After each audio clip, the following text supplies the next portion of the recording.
टोपी कुर्ता पहने हुए हैं, नमाज भी पढ़ने जाते हैं, ईदैन के लिए जाते हैं, सब कुछ करते हैं, और अंदर अंदर हमारा ईमान दीमक की तरह से खोखला हो चुका है।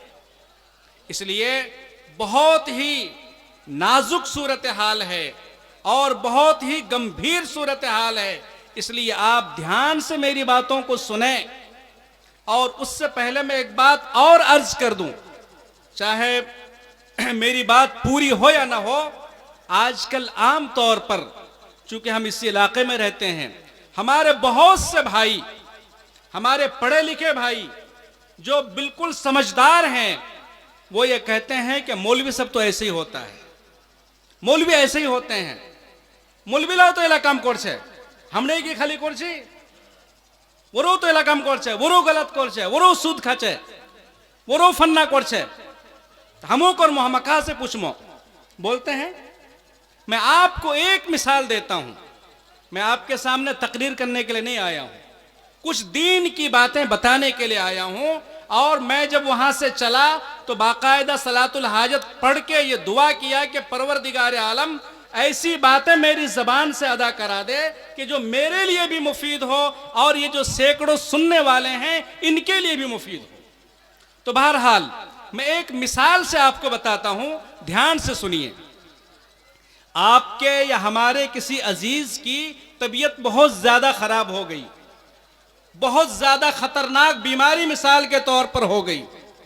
किसी ने कहा कि फला डॉक्टर के पास ले जाइए, किसी ने कहा कि फला डॉक्टर के पास ले जाइए, और किसी ने कहा कि नहीं वो डॉक्टर तो अच्छा नहीं है, वो डॉक्टर तो परहेज नहीं करता है, वो डॉक्टर तो ऐसा है। अब आप बताइए, क्या आप अपने मरीज को उसी हाल में छोड़ देंगे या आप बैठकर फैसला लेंगे कि जो डॉक्टर बेहतर है, जो अच्छा डॉक्टर है, जिसके बारे में मशवरा हो रहा है, उन्हीं के पास ले जाएंगे और अपने मरीज को ठीक करेंगे? ये करेंगे कि नहीं? महज इस बुनियाद पर कि ये डॉक्टर अच्छा नहीं है, ये डॉक्टर का अमल ठीक नहीं है, ये डॉक्टर खुद परहेज नहीं करता है, आप अपने बीमार को उसी हाल में रहने देंगे? नहीं करेंगे। तो दीन के सिलसिले में जो बीमारी है, आपको मालूम नहीं है, कोई मसला मालूम नहीं है, दीन की बात मालूम नहीं है, तो महज ये कहकर आप खामोश नहीं रह सकते कि मौलवी तो ऐसे ही हैं। आपको जिस पर एतमाद हो रहा है, आपको जिस पर भरोसा है, आप जिसके इल्म के बारे में, तकवा के बारे में, जिसकी तहारत के बारे में आप यकीन करते हैं कि नहीं ये हमको सही मसला बताएंगे, ये हमको सही रास्ता दिखाएंगे, आप उनसे जाकर पूछिए।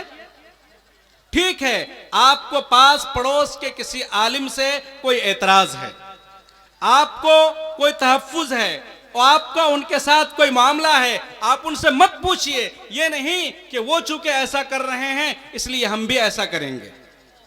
बहुत से हमारे दोस्त अहबाब ये कहते हैं कि तुम्हारा मुलबिला तो सूद खाचन, बोलते हैं कि तुम्हारा मुलबिला तो सूद खाचन। एक बात बताइए कि किसी मौलवी, मुफ्ती, आलिम, फाजिल के सूद खाने की वजह से अगर खुदा ना खास्ता, नौजुबिल्लाहि मिन जालिक, वो ऐसा करता है तो क्या आपके लिए, हमारे लिए वो जायज हो जाएगा? अगर वो कोई गलत काम कर रहा है तो उसका हिसाब वो देगा, लेकिन महज इसलिए कि वो भी चूके कर रहा है इसलिए हम भी करेंगे, ये आपको इजाजत नहीं है। इसलिए आपको जिन पर भरोसा हो रहा है आप उनसे जाकर मसला पूछिए। कुछ दिन पहले एक हवा चल पड़ी थी।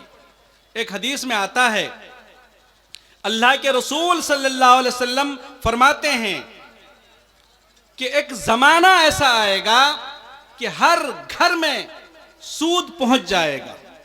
अगर कोई बचना भी चाहेगा तो सूद का धुआं और उसका गुबार उस तक जरूर पहुंचेगा। तमाम नौजवान, ये कंपनी खुल रही है, वो कंपनी खुल रही है, ये इतने दिन में इतना पैसा कर देता है, ये इतने दिन में इतना पैसा कर देता है, और बहुत से लोग तो इस डर से नहीं पूछते हैं कि ये मना कर देंगे तो हमारे नुकसान हो जाएगा। मेरे दोस्तों और बुजुर्गों, एक बात याद रखिए, अल्लाह के रसूल सल्लल्लाहु अलैहि वसल्लम ने साफ फरमा दिया है, हदीस के अल्फाज है, अर्रिबा व इन कान कसीरन आकिबतुहु तसीरु इला कुल्लिन, कि सूद चाहे जितना ज्यादा हो जाए, चाहे आपको देखने में कितना ज्यादा लगे, एक आदमी बढ़ रहा है, अच्छा मकान बना लिया, बंगला बेहतरीन बना लिया, गाड़ी ले लिया, ये कर लिया, वो कर लिया, चाहे कुछ भी हो जाए, लेकिन अंजाम कार उसका यह होगा कि वो बिल्कुल कमी की तरफ आ जाएगा। और ये सजा अगर उसे नहीं भी मिलेगी तो उसकी औलाद को यह सजा जरूर मिलेगी। बहुतों को देखा गया है।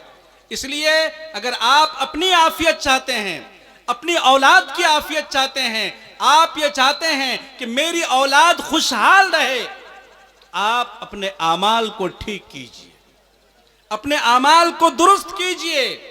अल्लाह तबारक व ताला ने जो रास्ता हलाल का रखा है, जो जायज का रास्ता है, उस रास्ते को अपनाइए।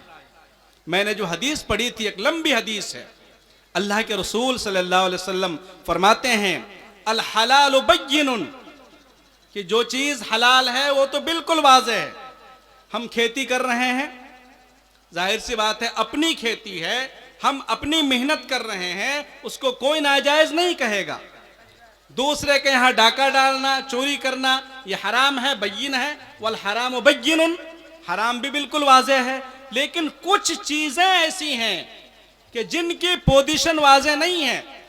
अहले इल्म के लिए तो वाज़ेह है, हो सकता है कि आपके लिए वाज़ेह ना हो, आप फैसला नहीं कर पाते हैं कि ये चीज हलाल है या ये चीज हराम है। तो आपकी जिम्मेदारी है कि आप उन उलमा से पूछिए कि जिन पर आपको एतमाद है। मैं ये नहीं कहता कि आप अपने पास पड़ोस के लोगों से पूछिए, आपको जिन पर एतमाद है, आप पर जिन पर भरोसा है, अगर यहां नहीं तो आप बड़े बड़े इदारे हैं, वहां बड़े बड़े उलमा हैं, उन लोगों से पूछने के बाद ही आप अमल कीजिए। महज इस बुनियाद पर कि उलमा भी नहीं करते हैं, उलमा भी नमाज नहीं पढ़ते हैं, उलमा भी फला काम करते हैं, तो आपके लिए हमारे लिए वो जायज नहीं हो जाएगा। अल्लाह के यहां पकड़ होगी कि हमने तुमको अकल दी थी, हमने तुमको समझ दी थी, तुमने उस समझ पर अमल क्यों नहीं किया। आज मामूली मामूली बातों के जरिए से, मामूली मामूली चीजों के जरिए से हम अपने ईमान को गंवा देते हैं। अल्लाह के रसूल सल्लल्लाहु अलैहि वसल्लम फरमाते हैं, बादिरू बिल अअमालिस सालिहा फितनन का क़ितअल लैलिल मुज़लिम युस्बिहु अर्रजुल मुअमिनन व युमसी काफिरन व युमसी मुअमिनन व युस्बिहु काफिरन यबीउ दीनहु बिअरदिन मिनद दुनिया। हदीस के अल्फाज है कि देखो वो जमाना आने वाला है, वो दौर आने वाला है कि फितने अंधेरी रात के टुकड़ों की तरह से, बारिश के कतरों की तरह से उतरेंगे। का क़ितअल लैलिल मुज़लिम, अंधेरी रात कि जिसमें आदमी को अपना जिस्म भी नजर नहीं आता है। ऐसे फितने आएंगे जिन फितनों के जमाने में आदमी को पता नहीं चलेगा कि कौन सही है, कौन गलत है, कौन जायज है, कौन नाजायज है, कुछ पता नहीं चलेगा। उन फितनों के आने से पहले, उस जमाने के आने से पहले अल्लाह के रसूल फरमाते हैं, नेक आमाल कर लो, अभी मौका है, अभी अल्लाह ने तुम्हें मौका दिया है। यह नहीं कि अभी तो उम्र बहुत ज्यादा पड़ी है। बहुत से नौजवान कहते हैं तुम्हारे ऐसा बुढ़ा हो जाए तारबसलकुम। आप देख कर आए हैं, बाप लाठी टेक रहा है, लाठी टेकते हुए चलता है, लड़खड़ाते हुए चलता है, चल नहीं पाता है, और एक नौजवान खूबसूरत हट्टा कट्टा उसका बेटा अल्लाह को प्यारा हो गया। होता है कि नहीं? फूल सा खूबसूरत बच्चा है, गोद में है, हंसता खेलता आपकी आंखों के सामने चला जाता है। बूढ़े माँ बाप मौजूद हैं, हट्टे कट्टे जवान चले जाते हैं। इसलिए दोस्तों, कोई देख कर नहीं आया है कि मुझे कितनी उम्र मिली है, कितने दिन रहना है। इसलिए जितना वक्त मिला है इसको गनीमत जानकर, गनीमत समझकर अल्लाह के लिए कुछ कर लीजिए। बादिरु बिल आमाल सालिहा फितनन का क़ितअल लैलिल मुज़लिम युस्बिहुर रजुल मुमिनन। वो फितना इतना सख्त होगा, इतना शदीद फितना होगा कि आदमी सुबह को मुसलमान होगा, कलमा पढ़ रहा होगा, कलमा जानता होगा, शाम होते होते वो कलमा भी भूल जाएगा। वो युमसी काफिरन, शाम होते होते काफिर हो जाएगा। वो युमसी मुमिनन वो युस्बिहु काफिरन, शाम को मोमिन होगा, कलमा याद होगा, वो जान रहा होगा कि मैं मुसलमान हूं, अल्लाह के सिवा कोई माबूद नहीं, हजरत मोहम्मद रसूलुल्लाह सल्लल्लाहु अलैहि वसल्लम अल्लाह के रसूल हैं। लेकिन जब सुबह होगी तो वो सब कुछ भूल जाएगा और काफिरों की लिस्ट में शामिल हो जाएगा। आगे फरमाया यबीउ दीनहु बिअरदिम मिनद दुनिया, मामूली दुनिया की चीज के लिए, अरज मामूली चीज, बिल्कुल मामूली चीज के लिए अपने दीन को बेच देगा। दोस्तों, हदीस का जो ये आखिरी टुकड़ा है, इस टुकड़े को हम और आप अच्छी तरह से देख रहे हैं। मैं मिसाल देकर आपको बताता हूं कि मामूली चीज की वजह से हम अपने ईमान को कैसे बेच देते हैं। आपका भी गोरू है आपके किला में, उनका भी गोरू है, उनका भी जानवर है, उसका पुआल लाके यहीं पे डाल देते हैं। करते हैं कि नहीं बहुत से लोग? फजर की नमाज पढ़ के आए, तस्बीह भी पढ़ रहे हैं, और उसके बाद इसके किला का जो है पुआल लाके इसमें डाल दिया। कोई हैसियत है उसकी? एक आठी, इतना सा पुआल, उसकी कोई हैसियत है? उसकी कोई कीमत है? लेकिन इस मामूली चीज के बदले में आपने अपने ईमान को फरोख्त कर दिया। ये तो हमारे भाइयों का हाल है।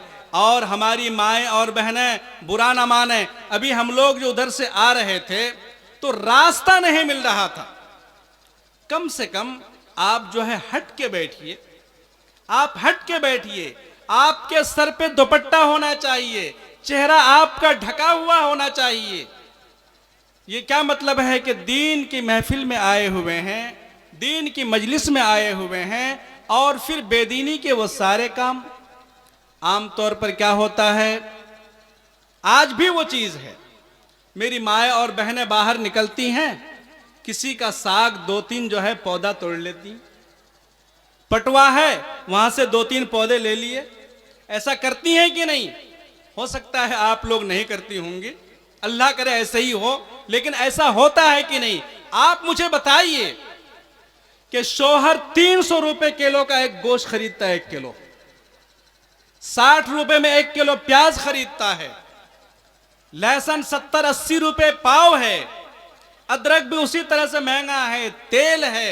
1 किलो गोश्त बनने के लिए कम से कम 400 रुपए तो लग ही जाते हैं ना।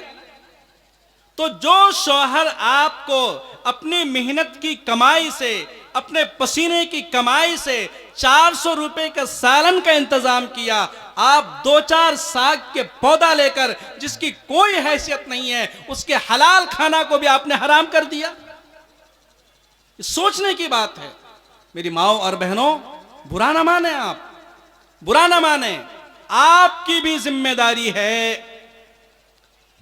मैं मना नहीं करता कि आप स्कूल में मत पढ़ाइए, मैं मना भी करूं तो आप नहीं मानेंगे, इसलिए मना तो नहीं करता, लेकिन इतना तो कहता हूं कि आप भेजिए, मगर ये सोचकर कि मेरी बच्ची जो जा रही है उसकी इज्जत और आबरू भी महफूज रहे, उसका ईमान भी सलामत रहे।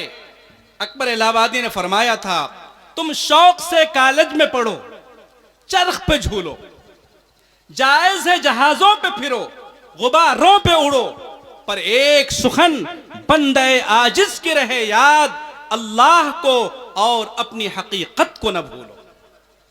बेशक मना नहीं है, बच्चों को डॉक्टर बनाइए, इंजीनियर बनाइए, प्रोफेसर बनाइए, दुनियावी तालीम जितनी देना है उतनी दीजिए, लेकिन जो उसकी बुनियाद है, उस बुनियाद पर आप ध्यान दीजिए कि वो डॉक्टर है मगर मुसलमान भी है कि नहीं। इंजीनियर तो आपने बना दिया, लेकिन वो मुसलमान भी बाकी रहा कि नहीं। अभी पेशरो हमारे मुफ्ती साहब तकरीर फरमा रहे थे, माशाअल्लाह पुरजोश तकरीर थी, तहफ़्फ़ुज़ औक़ाफ़ के सिलसिले में, तहफ़्फ़ुज़ दीन और शरीयत के सिलसिले में। मैं एक मिसाल देता हूं आपको, ध्यान से सुनिएगा।